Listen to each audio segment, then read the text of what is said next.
of other countries, of neighbors, of international organizations and others. Okay, let's go one more. Who does corruption in government bring dishonor upon? Nobody. Only the corrupt. The corrupt in his or her family. The corrupt his or her family and all public officials. The corrupt his or her family, all public officials, and the nation. 20, 84 votes, 42, 48, 50, 54, 56, 58. Two more. 1, 2, 3, 4, 5, cut. We're only getting 58. Okay, that was an easy one. 83% on everybody. The corrupt person, his family, all public officials, the government, and the nation. And 10% on all except the nation, and 3% on the other two. Let's go to the next one. Okay, this is our last question. This is a thinking question, an important question. And you need to think about it where you are today.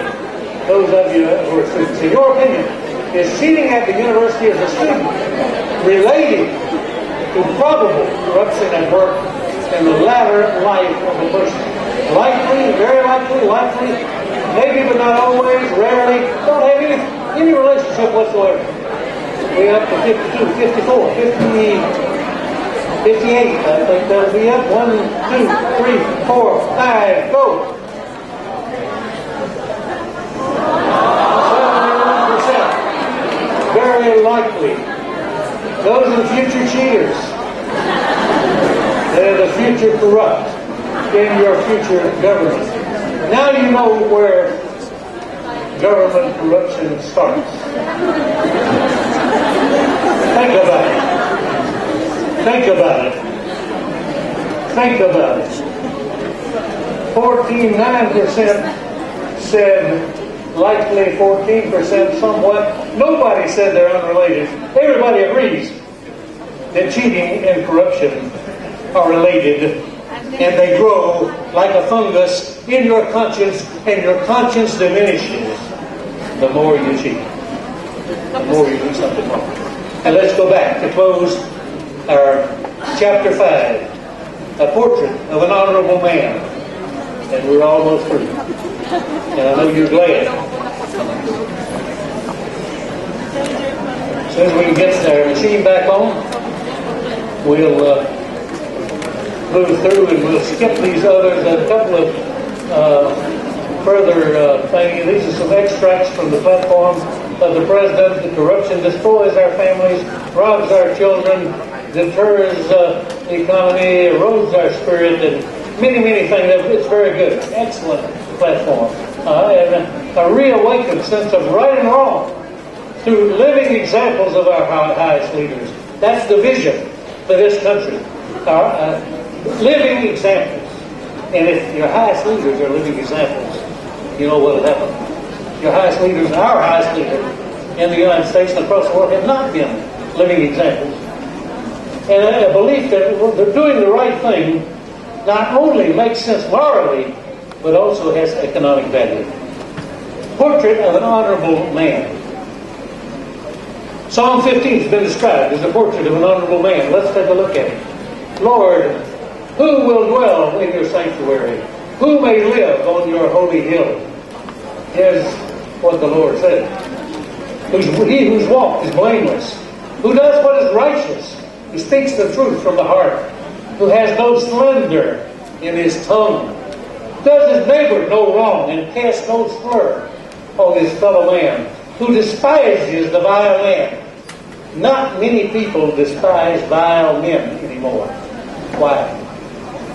Despises the vile man. Honors those of the Lord, who keeps his oath even when it hurts. David, king of Israel, said this, wrote this. Keeps his oath even when it hurts. Who lends his money without usury and does not accept the bribe. Does not accept the bribe. He who does these things will never be shaken. Psalm 15. And now it's time No, one more thing. Talking about honest men. Alexander, you remember Alexander Pope? He was the guy that talked about embracing corruption, falling into her arms and embracing corruption. He also said one other important thing. Alexander Pope said, an honest man is the most noble work of God. And our slide is going off the screen. An honest man is the most noble work of God. And now it's time for the postscript. Whoops. Postscript is off the screen too. And no matter, just listen, and I'll tell you, something happened changing computers there. Basically, there is a lighter side to corruption. It consists of the humorous in unusual cases, and I'll leave you with a couple of them. I think these two cases for my collection merit the top prizes for creative corruption. The first one is from Africa, and I call it the case of vice presidential larceny of sacred cow manure. And it seems that in a very obscure African country, it's so small I had never heard it before till I read this, they still had a king. They had a sort of a monotheocracy. And the king, by virtue of his office, was the owner of the royal herd of cows. And as being owner of the royal herd of cows, he also was the owner of what the cows produced, which was not limited to milk. It included cow dung. And the cow dung was considered sacred in their religion. Now, I don't quite understand that religion, but it's.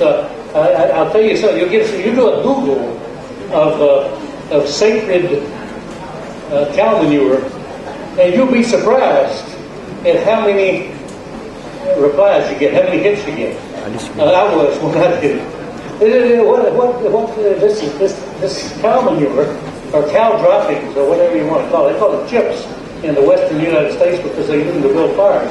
It's very useful for many things. So these people didn't build fires with them. They didn't do anything with them. They saved them because they were sacred. It was sort of like sacramental excrement. Or excremental sacrament. Something like that. Anyway, one night, the vice president, or at least some of the vice president's men, snuck into the cow pasture where the royal herd was, and they made off with the royal cow manure, or a good bit of it. The president found out about it. This was larceny by a public official of public property, and so the vice president of the country was slapped in jail, and I guess he's still there. You don't believe it, do you? Let it go down today that you have seen, for the first time in your life, sacred cow dung encased in gold. It smells a lot better if it's encased in gold. Well, my second case is, I call it out of this world, or the case of the public official who stole a piece of the moon. You see, corruption is not limited to Earth. It's only wherever men go, corruption will exist. If we go to the stars and the planets and the universe, we'll take corruption with us along with many other things. I hope we'll take some good things. But this is a case where, back in 1969,